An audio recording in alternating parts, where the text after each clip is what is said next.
గరుత్మంతుడు ప్రవేశించాడు.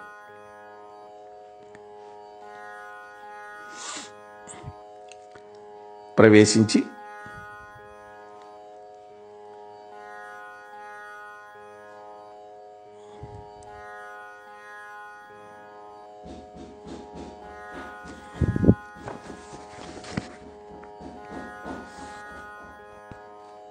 ఇక్కడతోటి ఈ ఆశ్వాసాన్ని పూర్తి చేశాడు. అంటే కృష్ణ భగవానుడు దేవలోకం ప్రవేశించాడు, అమరావతి నగరంలోకి వచ్చాడు. ఆ మందాకిని తీరంలో గరుత్మంతుడు నడుస్తూ ఉన్నాడు. అంతవరకు చెప్పి ఈ ఆశ్వాసాన్ని ముగించి ఆశ్వాసాంత పద్యం ఒక్కసారి చెప్పుకున్నాం. తిరుమల దేవీ వల్లభ కరుణామయ హృదయ రాజకంఠీరవ ఈశ్వర నరసభూపురందర వరనందన భాసదప్పవర గండాంకా. తిరుమలదేవికి ప్రియమైనటువంటి వాడా, ఆయనకి 2 భార్యలు, తిరుమలదేవి, చిన్నాదేవి. కరుణామయమైనటువంటి హృదయం కలిగిన వాడా, రాజులలో శ్రేష్ఠుడా, భూలోక ఇంద్రుడైనటువంటి నరసరాజుకు జన్మించినటువంటి ఉత్తమమైనటువంటి కుమారుడా,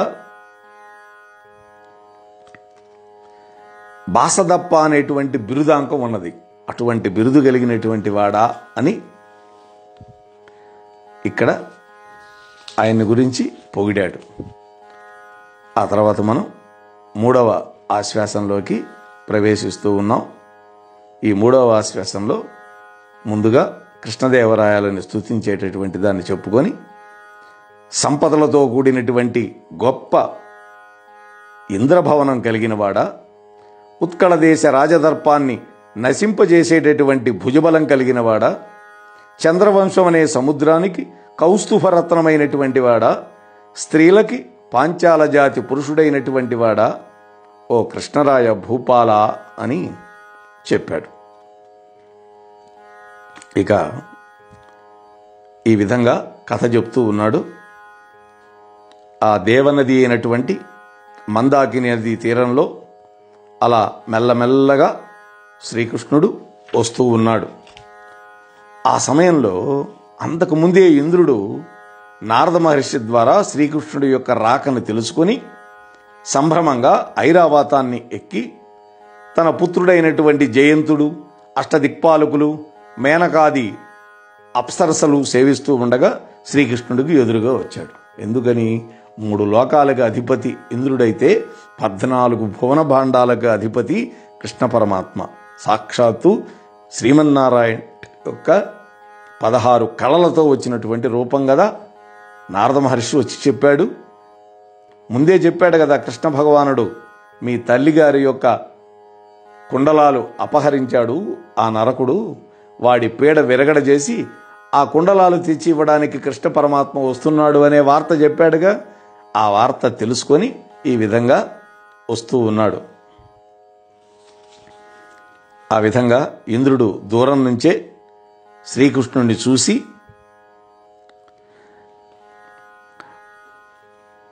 ఐరావతం యొక్క కుంభస్థలం మీద ఒక్క దెబ్బేశాట.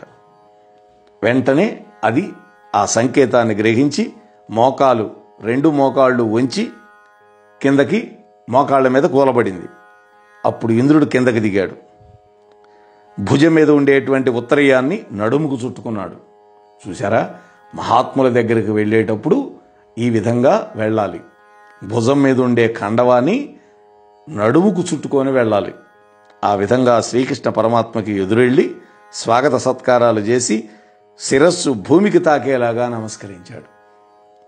ఆయన అన్నే, కానీ వచ్చినవాడు 14 లోకాలకి అధిపతి కదా, సమస్త భువన భాండాలకి ఆధిపత్యం వహించే కృష్ణ భగవానుడు కాబట్టి ఆ విధంగా సాష్టాంగ దండ ప్రణామం చేశాట. ఎవరు? దేవేంద్రుడు.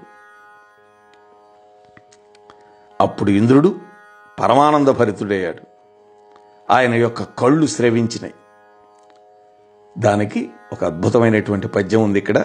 జడిగొని సమ్మదాశ్రుకణజాలముల్లొల్కగా రోమహర్షముల్ బడి మేనబాదుకొన భక్తి నివేశతరంగితాత్ముడై అడుగుల మీద వ్రాలే దివిజాగ్రణి తత్కుశలంబు నెమ్మితో నడిగే దురీతి మౌళి కుసుమాగత షట్పద పంక్తి మ్రోయగన్.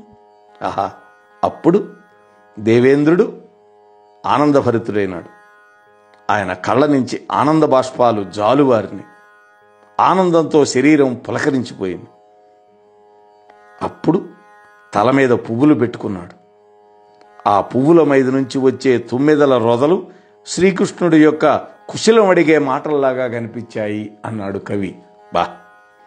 అమితమైనటువంటి భక్తితోటి ఇంద్రుడు శ్రీకృష్ణుడి యొక్క దివ్య చరణాల మీద రాలిపోయాడు. ఒక దండంలాగా పడ్డాడు. ఆదనుజాపహర్తయు. మరి ఆ విధంగా నమస్కారం చేస్తే పరమాత్మ ఏం చేశాడో చెప్పాలి కదా. అందుకని ఒక ఉత్పలమాల వృత్తంలో అందుకున్నాడు ముక్కు తిమ్మన గారు. ఆదనుజాపహర్తయు భుజార్గళములెస్సజూచి అంచితామోద వికాసవన్న అనముగ్ధ సరోరుహ పంక్తి పూజలత్యాదరలీలజేయు సమరాధిపు గౌగిటన్ చేర్చి నూతనాంబోధము సానుమచ్చిఖరము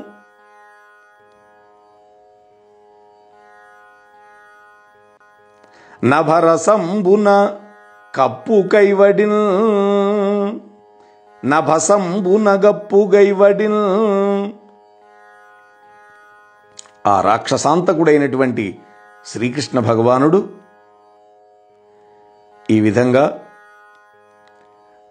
తన యొక్క పాదాల మీద పడి నమస్కరించున్నటువంటి తన అన్న అయినటువంటి దేవేంద్రుని చూసి సంతోషంతో విప్పారినటువంటి పద్మాల వంటి నేత్రాలతోటి అత్యంత గౌరవంతో ఆదరంతో పూజలు చేస్తున్నటువంటి ఇంద్రుణ్ణి లేవనెత్తి కౌగిలించుకున్నాడు. ఇది కదా పరమాత్మ యొక్క సంస్కారం. ఆ ఘట్టం చూడటానికి ఎలా ఉంది అంటే ఆ దృశ్యం కొత్త మేఘం పర్వత శిఖరాన్ని చక్కగా కప్పినట్టు ఉంది అన్నాడు. కొత్త మేఘం ఒక పర్వత శిఖరాన్ని చక్కగా కప్పినట్టు ఉంది అన్నాడు. అంటే పర్వత శిఖరం ఎవరు? ఇంద్రుడు. అలా కప్పినటువంటి మేఘం ఎవరు? కృష్ణ పరమాత్మ. అంటే నీలమేఘాఛాయుడైనటువంటి పరమాత్మ తన శరీరపు కాంతులతోటి బంగారపు రంగులో మెరిసిపోయేటటువంటి దేవేంద్రుణ్ణి చక్కగా కౌగిలించుకున్నాడు, పరిరంభణం చేశాడు అని ఒక అద్భుతమైనటువంటి ఇక్కడ ఉపమాలంకారం కూడా వేశాడు. అప్పుడు శ్రీకృష్ణుడికి అగ్నిదేవుడు అత్యంత సంతోషంతో నమస్కరించాడు. అష్టదిక్పాలకులు వచ్చారు కదా, అష్టదిక్పాలకుల్లో అగ్ని ఆగ్నేయ దిక్కుకు అధిపతి. ఆ మహానుభావుడు వచ్చి కృష్ణ పరమాత్మకి నమస్కరించాడు. దక్షిణ దిక్కుకు అధిపతి అయినటువంటి యమధర్మరాజు సాష్టాంగపడ్డాడు. నివృతి, వరుణుడు, వాయుదేవుడు, కుబేరుడు, శివుడు కూడా వచ్చారట. ఆహా! చంద్రధరుడైనటువంటి శంకరుడు కూడా వచ్చారు. వచ్చి అందరూ నమస్కరించారు శ్రీకృష్ణ భగవానుడికి. అప్పుడు పరమాత్మ ఏం చేశాడో చూడండి. వారింజూచి రథంగపాణి సరస వ్యాహారలీల అందరస్మేరాపాంగ విలోకన క్రియల సంప్రీతాత్ములం చేసి గోత్రారీరమ్ము గజమ్ము నెక్కుమని నాగారాతిపై నెక్కి తారారంభక రంభాకర చామరానిలము మార్గశ్రాంత దూలింపగన్. అప్పుడు శ్రీకృష్ణ భగవానుడు తనకు నమస్కరించినటువంటి వాళ్లల్లో కొంతమందిని సరసపు మాటలతోటి ఆనందపెట్టాడు. మరికొంతమందిని ఆదరమైనటువంటి క్రీగంట చూపుల చేత ఆనందపెట్టాడు, గౌరవించాడు. ఇంద్రుణ్ణి ఐరావతం ఎక్కమన్నాడు. రంభాది అప్సరోగణం వింజామరలతోటి తనను సేవిస్తూ ఉండగా తాను కూడా సత్యాదేవితో కలిసి గరుత్మంతుణ్ణి ఎక్కాడు. ఈ విధంగా అందరూ బయలుదేరారు. ఆ తరువాత మిగిలినటువంటి దిక్పాలకులందరూ కూడా తమ తమ యొక్క వాహనాలు ఎక్కారు. అప్పుడు ఒక్కసారిగా అక్కడ ఢక్క, పణవ ఇటువంటి వాద్య విశేషాలు, శబ్దాలు ఆశ్చర్యపరుస్తూ ఆకాశం అంతా అరుస్తున్నదా అన్నట్లుగా ధ్వనించాయి. అంటే మంగళవాద్య ఘోష. మహానుభావులు వచ్చినప్పుడు స్వాగత సత్కారాలు చేసేటప్పుడు ఈ విధంగా మంగళవాద్యాలతోటి స్వాగతంతో తీసుకువెళ్ళటం అనేది ఒక సంప్రదాయం కదా. అలా 14 లోకాలకు అధిపతి అయినటువంటి కృష్ణ భగవానుడు వచ్చాడు కదా, అందువల్ల ఆయనకి ఆ విధంగా అద్భుతమైనటువంటి కైవారం చేస్తూ ఉన్నారు. అప్పుడు సిద్ధులు, కింపురుషులు, యక్షులు మొదలైన వాళ్ళంతా కూడా వెంబడిస్తూ ఉన్నారు. అప్పుడు దేవేంద్రుడు తొలగండి తొలగండి అంటూ సందడి చేస్తూ ఉన్నట్ట. ముందు వెళుతూ అసతీ పుష్పంలాగా నల్లగా ప్రకాశించేటటువంటి శ్రీకృష్ణ భగవానుడు, నారద మహర్షి మొదలైన వాళ్ళంతా కీర్తిస్తూ ఉండగా ఆకాశ మార్గంలో వెళ్ళాట గరుత్మంతుడి మీద స్వామివారు. అసతీ పుష్ప సంకాశం అంటాం కదా. అసతీ పుష్పం అంటే నల్లగా ఉంటుంది అది.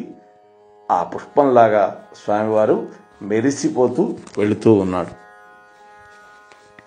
ఆ సమయంలో దేవతా స్త్రీలు శ్రీకృష్ణ భగవానుని చూడాలనేటువంటి ఉత్సాహంతో తొందరపాటులో ఇష్టం వచ్చినట్టుగా అలంకరించుకొని ఒకరినొకరు తోసుకుంటూ ఇతరులకు అవకాశం ఇవ్వకుండా ఎత్తైనటువంటి మేడల మీద ఎక్కి చూస్తూ ఉన్నారట.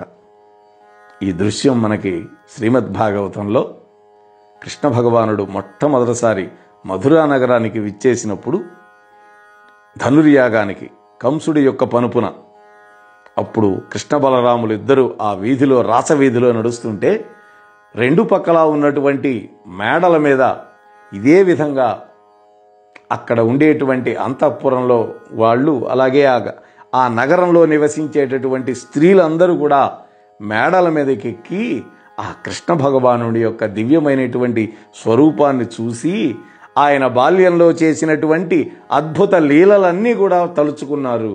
అదేవిధంగా ఇక్కడ కూడా దేవకాంతలు అందరూ కూడా గబగబా అలంకారాలు చేసుకోక మేడల మీద ఎక్కి ఆ వస్తున్నటువంటి కృష్ణ భగవానుణ్ణి, ఆ యొక్క గరుడ వాహనారూఢుడై వెళుతూ ఉన్నటువంటి స్వామిని చూస్తూ ఆనందపడుతూ ఉన్నారు. అప్పుడు వాళ్ళు అనుకుంటున్నారు, ఓ సఖీ, కృష్ణుని చూసేటప్పుడు చెమట పడుతోంది నాకు. అప్పుడు నా యొక్క మైపోత కరిగిపోతోంది.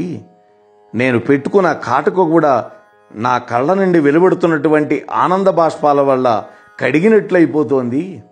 నా శరీరం పులకరించిపోతోంది. కాబట్టి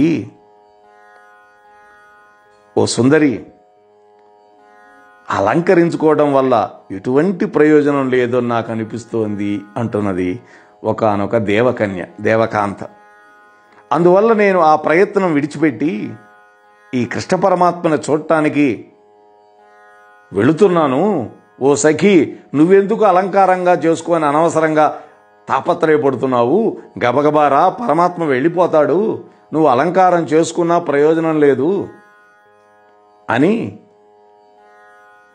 తన యొక్క ఇష్ట సఖులను పిలుచుకుంటూ ఉన్నారు వాళ్ళంతా. అంటే పరమాత్మ యొక్క దివ్య మంగళ స్వరూపాన్ని చూడటం వల్ల వాళ్ళ శరీరం పులకరించిపోయింది. వాళ్ళ కళ్ళకు పెట్టుకున్న కాటుక కరిగి బుగ్గల మీదకి స్రవించిపోయింది. అంటే ఆ పరమాత్మ యొక్క దివ్యమంగళ స్వరూపం వర్ణించటానికి 1000 తలలు 1000 నోళ్లు ఉన్నటువంటి ఆదిశేషుడికి కూడా సాధ్యం కాదు. అంటే అందులో అతిశయోక్తి ఎక్కడా లేదు కదా. ఈ విధంగా కృష్ణ పరమాత్మ వస్తుంటే ఒక స్త్రీ కృష్ణుణ్ణి చూడాలని కిటికీ దగ్గరకు చేరింది. అక్కడ అప్పటికే స్త్రీలంతా నిండిపోయి ఉన్నారు. దారి లేదు. ఒక అమాయకురాల్ని పిలిచి ఏదో పని చెప్పి పంపించింది సందు కోసం. ఆ చోట్లో పోయి దూరింది. అలా మోసపోయినటువంటి ఆ బాలికని తక్కిన స్త్రీలు ఆట పట్టిస్తూ ఉంటే అందరూ చూస్తూ ఉన్నారు ఆ శ్రీకృష్ణ పరమాత్మ యొక్క దివ్య మంగళ స్వరూపాన్ని. మరి ఇంకా ఆ పరమాత్మ యొక్క స్వరూపాన్ని వాళ్ళు ఏ విధంగా మరి వర్ణించారు, ఏ విధంగా ఆనందపడుతున్నారు, ఆ తర్వాత కృష్ణ భగవానుడు సత్యాదేవితో కలిసి ఎక్కడ విడిది చేశాడు, ఈ విశేషాలన్నీ కూడా రేపటి రోజున కృష్ణ పరమాత్మ యొక్క దివ్యానుగ్రహంతో చెప్పుకునే ప్రయత్నం చేద్దాం. అంతవరకు స్వస్తి.